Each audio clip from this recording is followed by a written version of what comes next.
looks like the Abbott government is about to award this very lucrative defense contract to Japanese companies to build Australia's next fleet or next generation of submarines.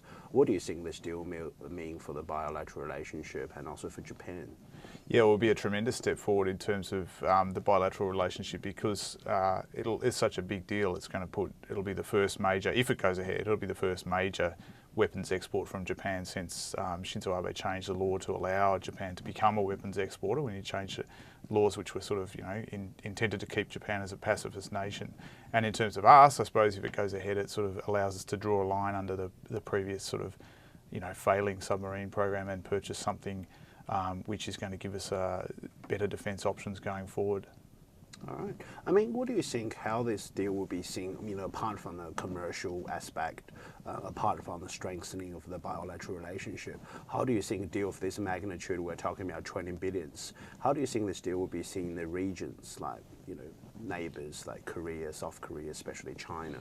Yeah, good question. I mean, I guess it's going to be viewed, as you were saying, with some consternation perhaps in Beijing. I mean, maybe, I don't know what you think, but I guess China would have factored this into its calculations that this was one likely outcome when Japan changed the law to allow weapons exports. And I think for Japan, with the economy slowing, weapons export is a real area that they do want to pursue, and there's going to be more of that rather than less of that in the future. But I think there is a bit of a period of rapprochement between Japan and China and some prospect of a meeting between the two leaders. So I guess that's sort of a counterbalancing effect which might keep the criticism muted on this occasion. I mean, what do you think? The Australia-Japan relationship is actually a quite interesting relationship. It has been developed, being improved and kind of strengthened quite considerably over the during the last 10 months or so under the new prime ministership of Tony Abbott and also Shinzo Abe. I think in China there was received, I think, kind of negatively for a period of time, especially after the Prime Minister Tony Abbott made a comment about his admiration for the skills and honor of Japanese soldiers during the World War II.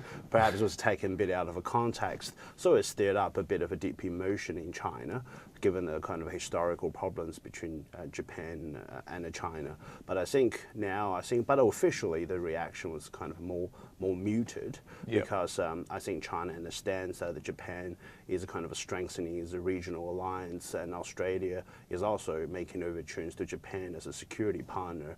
So I think it's quite interesting how Beijing will be, kind of perceive this relationship going forward, especially if the deal is going ahead.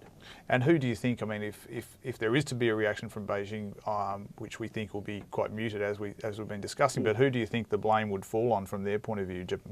Perhaps more on the Japan side for pushing a big export like this, or would it be more blaming Australia for pursuing it? I think most likely it would be Japan. I think Japan now is mostly seen as kind of arch enemy number one. Is basically Beijing. If you look at the state-owned TVs and etc., is basically an ongoing propaganda campaigns against Japan.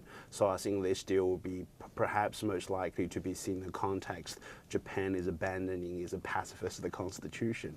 I'm just wondering, what is your thoughts on Japan's, kind of a push to revise the pacifist constitution? Well, I think you're right. First of all, about the reaction is probably more likely to be directed at Japan for a number of reasons. I mean, there's also the China-Australia FTA in play, so that's another sort of counterbalance against attacking Australia for this, because they would like to pursue that FTA and don't want to derail that. And I think overall the reaction might be quite muted because of the potential for a summit between Xi Jinping and Shinzo Abe.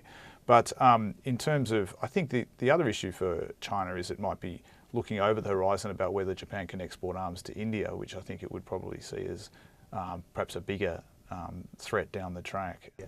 Do you think the Chinese leaders in Beijing are getting worried that Japan is actually building this alliance, or probably this old arch of freedoms, kind of involving Australia and India? Do you think Beijing is at the moment feel a bit isolated in the way that Japan is kind of building up all this network of allies around the region?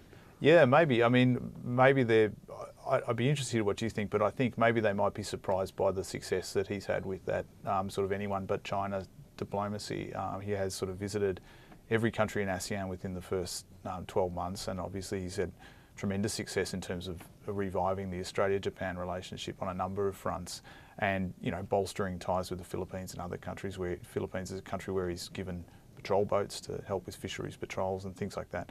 So he's very much targeted ASEAN. You're right. What do you think? I mean, do you think the extent and success of that policy would surprise Beijing or not? Yeah, I think earlier we talk about a bit of a rapprochement going on. Perhaps that is being jolted. I mean, Beijing start to appreciate that Japan has kind of embarked on a quite aggressive strategy to build up kind of friends and allies and network around China. So that's why perhaps China feel maybe we should kind of, take a step back and kind of rebuild the relationship with Japan. Otherwise, China can potentially become diplomatically isolated, and especially given China's current stoush with Vietnam and the Philippines over South China Sea dispute.